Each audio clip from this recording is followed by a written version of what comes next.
talaga nag-o-online sa amin. No? Na nagpupush ka kanilang mga anak. I hope mga parents ko, hindi lang ito ang gagawin yung paraan para sila yung matuto. By next year, sana huwag niyo pong pagsawaan na alalayan ng inyong mga anak. Okay?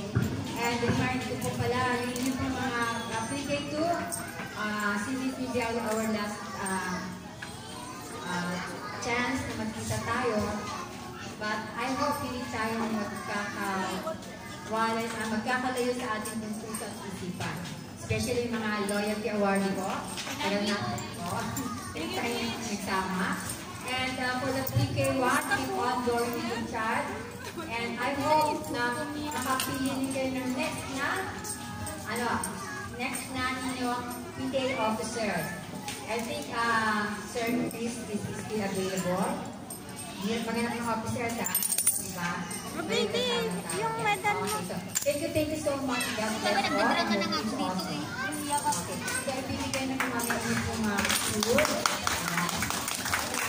I think say thank you, teacher.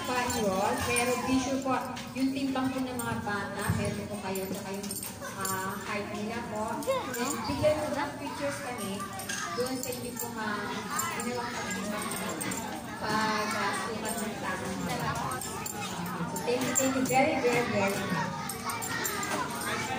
Thank you, Ma'am.